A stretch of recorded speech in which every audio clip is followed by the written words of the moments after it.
مفتی صاحب فرض نماز کے بعد اجتماعی دعا مانگنا بدعت ہے. اب فرض نماز کے بعد ہاتھ اٹھا کے آپ فرض نماز کے بعد ہاتھ اٹھا کر دیا دعا کیوں مانگتے ہیں؟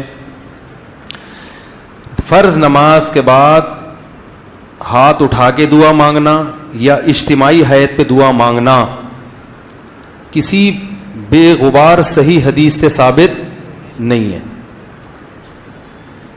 کسی بھی صحیح حدیث سے. ایک روایت ہے جو ذرا کمزور ہے جس میں آتا ہے کہ ایک دفعہ نبی صلی اللہ علیہ وسلم نے فرض نماز کے بعد ہاتھ اٹھائے ہیں, مگر وہ روایت کمزور ہے, اور اگر اس کو صحیح مان بھی لیا جائے تو ایک دفعہ. سمجھ میں آ رہی بات؟ تو کتنی دفعہ؟ ایک دفعہ. اصول فقہ کی کتابوں میں لکھا ہوا ہے, چاروں مذاہب کی فقہ کی کتابوں میں, کہ حدیث اگر کوئی عمل کثرت سے کیا جاتا ہو اور اس کا نقل کرنے والا صرف ایک ہو تو یہ بات بھی حدیث میں شک پیدا کر دیتی ہے. ایک دفعہ اگر نبی صلی اللہ علیہ وسلم نے کیا ہے تو پتہ یہ چلا کہ اور وہ بھی اجتماعی نہیں, انفرادی طور پر. سمجھ میں آ رہی ہے بات؟ انفرادی طور پر. تو آپ بھی کبھی کبھار انفرادی طور پر رفع الیدین کر لیں. عام معمول اگر نبی کا نمازوں کے بعد, فرض نماز کے بعد ہاتھ اٹھا کر دعا کرنے کا ہوتا, چاہے اجتماعی یا انفرادی, تو اس کے نقل کرنے والے کثرت سے ہوتے. سمجھ میں آ رہی اس بارے میں؟ کیونکہ نماز کو تو بہت اہتمام اور اہمیت کے ساتھ احادیث میں بیان کیا گیا ہے, جبکہ ہم دیکھتے ہیں کہ حدیث کی کتابیں اس سے بالکل خاموش ہیں. سمجھ میں آ رہی بات؟ دوسرا مسئلہ, بعض حضرات یہ کہتے ہیں کہ بہت ساری حدیثیں ہیں جن میں آتا ہے کہ رسول اللہ صلی اللہ علیہ وسلم نے فرض نماز کے بعد دعا کی بہت ترغیب دی ہے, اور آپ نے فرمایا کہ سب سے زیادہ دعا قبول کس وقت ہوتی ہے؟ فرض نماز کے بعد. اس حدیث کا مطلب سمجھیں. جب بھی ایک حدیث کو بیان کیا جائے گا دوسری احادیث کو سامنے رکھ کر, خود نبی اور صحابہ نے اس حدیث پر کیسے عمل کیا ہے. ہم نبی کو دیکھتے ہیں کہ کہیں بھی نہیں کسی صحیح حدیث میں ملتا کہ نبی صلی اللہ علیہ وسلم کا یہ معمول تھا کہ آپ فرض نماز کے بعد ایسے دعا مانگتے تھے. خلفائے راشدین سے بھی کوئی روایت نہیں ملتی, نہ صحیح نہ ضعیف. بھائی دیکھو ہمارے ہاں تو یہ پابندی سے ہو رہا ہے نا پانچوں نمازوں میں ہر مسجد میں, اگر صحابہ میں بھی ایسا ہوتا تو کوئی ضعیف روایت تو ملتی نا صحابہ کرام سے, نہ صحیح ہے نہ ضعیف ہے. اور نبی سے بھی کوئی کثرت سے ایک روایت ہے, اس کی سند پہ بھی کیا ہے, ٹھیک ہے, بعض نے اس کو صحیح کہا بعض نے ضعیف کہا, مگر وہ بھی متفق علیہ صحیح نہیں ہے. تو یہ کیسے ہو سکتا ہے کہ ایک عمل پابندی سے ہو رہا ہو اور اس کے نقل کرنے والا کوئی ہو ہی نہیں. تو اب ہم دیکھتے ہیں کہ جو حدیث میں آتا ہے فرض نماز کے بعد آپ صلی اللہ علیہ وسلم نے دعا کی ترغیب دی ہے, خود کیسے دعا مانگی ہے.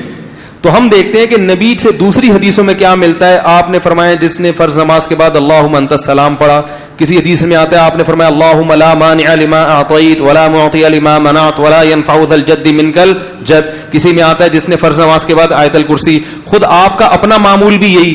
تو پتہ یہ چلا ان کلمات کو حدیث میں دعا سے تعبیر کیا جا رہا ہے. یہ وظائف ہیں. وظیفہ اس دعا کو کہتے ہیں جن کے یعنی لگے بندے کلمات ہوں, اس کو بھی دعا سے تعبیر کیا جاتا ہے. اس کی مثال ایسے ہے جیسے ہم کہتے ہیں افطار کی دعا, آذان کے بعد کی دعا, مسجد میں داخل ہونے کی دعا, مسجد سے باہر نکلنے کی دعا. تو وہ دعا کیا ہے؟ اللہم افتح لی ابواب رحمتک, مخصوص کلمات. اذان کے بعد کی دعا کیا ہے؟ اللہم رب ہذہ الدعوۃ التامہ. تو فرائض کے بعد جو دعا ہے وہ بھی کیا ہے؟ آیت الکرسی, اللہم انت السلام, اللہم لا مانع لما اعطیت. یہ کلمات, ان کلمات کو کیا کہا گیا ہے؟ بولو بھائی, دعا. اور ابن تیمیہ رحمہ اللہ کی رائے یہ ہے جو تفرد ہے کہ فرض نماز کے بعد سے مراد ہے جو اتحیات کے درود شریف کے بعد ہم دعا پڑھتے ہیں, رب اجعلنی مقیم الصلاۃ ربنا آتنا, جو کیونکہ حدیث میں آتا ہے دبور کل صلاۃ. تو دبر کا جو لفظ ہے عربی میں وہ بعد کے معنی میں بھی استعمال ہوتا ہے اور اینڈ کے معنی میں بھی. ابن تیمیہ رحمہ اللہ کہتے ہیں کہ جو ہم نماز کے آخر میں اتحیات پڑھتے ہیں پھر درود شریف پڑھتے ہیں, اس کے بعد جو دعائیں کرتے ہیں نا, تو فرض نماز کے بعد سے مراد کیا ہے؟ یہ والی. لیکن یہ ان کا تفرد ہے. ہم کہتے ہیں ایسا نہیں بلکہ سلام کے بعد. مگر دعائیں کون سی؟ وہ جو منقول ہیں. یہاں تک میں سمجھا پایا اپنی بات؟ آگے چلیں. اور نبی صلی اللہ علیہ وسلم نے مختلف مواقع پر مختلف وظائف پڑھے ہیں فرض نماز کے بعد, کبھی آیت الکرسی, کبھی اللہم انت السلام. تو ہم یہ کہتے ہیں, دوسری طرف حضرت عائشہ رضی اللہ تعالی عنہا کی حدیث ہے کہ آپ صلی اللہ علیہ وسلم فرض نماز کے بعد اللہم انت السلام کے بقدر بیٹھتے تھے اور پھر کھڑے ہو جایا کرتے تھے. ان دونوں حدیثوں کو ملا کے پتہ چلتا ہے کہ فرض نماز کے بعد جتنے وظائف منقول ہیں یہ سارے نہیں پڑھنے, کبھی کوئی اور کبھی کوئی. اہمیت چونکہ اللہم انت السلام کی زیادہ ہے اور وہ دائمی معمول رہا ہے نبی کا, جیسے حضرت عائشہ کی, تو اس کو ہم نے اہمیت دی. اور ہم کہتے ہیں کہ پھر آپ فوراً کھڑے ہو کر سنتوں میں مشغول ہو جائیں, باقی وظائف اور تسبیحات آپ پڑھیں سنتوں کے بعد. اس طرح تمام حدیثوں میں تطبیق. اور اہل حدیث حضرات یہ کہتے ہیں کہ نہیں, فرض نماز کے بعد ہی آپ تمام معمولات پورے کریں, اس کے بعد سنتیں پڑھیں. تو یہ علماء میں ایک اختلاف ہے. لیکن ہاتھ اٹھا کے دعا مانگیں جیسے ہمارے ہاں رائج ہے, یہ کہیں بھی نہیں ہے. حتیٰ کہ چاروں, یہ تو اب یعنی اہل حدیث میں بھی نہیں ہے, وہ تو سب کو پتا ہے نہیں ہے. یہ فقہ حنفی میں بھی نہیں ہے, فقہ شافی میں بھی نہیں ہے, فقہ مالکی میں بھی نہیں ہے, اور فقہ حنبلی میں بھی نہیں ہے. کیونکہ فقہ حنفی کی کتابیں بھی اس سے خالی, فقہ مالکیہ, شافعیہ, حنابلہ, ان کی کتابیں بھی اس سے بالکل خالی. نہ صرف خالی بلکہ اس کے مخالف. فتاوی عالمگیریہ فقہ حنفی کی کتاب ہے نا, اس میں لکھا ہے کہ امام کو چاہیے کہ سلام پھیرنے کے بعد اللہم انت السلام کے بقدر بیٹھے اور اس کے بعد کھڑا ہو جائے. یہ کہیں بھی نہیں لکھا کہ اس میں کیا کرے, اجتماعی دعا مانگے یا انفرادی دعا مانگے, کہیں بھی نہیں لکھا ہوا, بلکہ اس کے خلاف لکھا ہوا ہے. تو اس لیے یہ فقہ حنفی میں بھی نہیں ہے. ہاں, یہ ہمارے اکابر میں ایک چیز رائج ہو گئی ہے, ہمارے بزرگوں میں, جو ہندوستان میں بہت تیزی سے, بولو بھائی, پھیل گئی. جب رائج ہو گئی تو حضرت مفتی محمد شفیع صاحب رحمہ اللہ تعالیٰ کا اجتماعی دعا پر ایک رسالہ ہے, مفتی اعظم جو تھے, انہوں نے فرمایا کہ اب اس کو ایک دم ختم کرنے میں کیا ہے, فرمایا کہ اس لیے کسی مسجد میں اگر یہ دعا مانگی جا رہی ہے تو ختم کرنے پر اصرار نہ کیا جائے, کیونکہ فی نفسی ہی تو دعا کا موقع ہے نا فرض کے بعد. بھائی فی نفسی ہی حدیث میں آتا ہے کہ فرائض کے بعد دعا قبول ہوتی ہے, اس کی یہ کیفیت نہیں ہے. تو فی نفسی ہی نماز کے بعد دعا کا ایک موقع ہے, تو اس میں عوام نے کچھ چیزیں اپنی طرف سے لگا کے اجتماعی ہیئت بنا دی. تو چونکہ ایک ہوتی ہے, ایک چیز کا سرے سے کوئی اصل ہی نہیں ہے, اور ایک اصل ہے مگر اس کی کیفیت منقول نہیں ہے, تو اس میں معاملہ تھوڑا سا کیا ہو جاتا ہے, اہون ہو جاتا ہے, کمتر ہو جاتا ہے.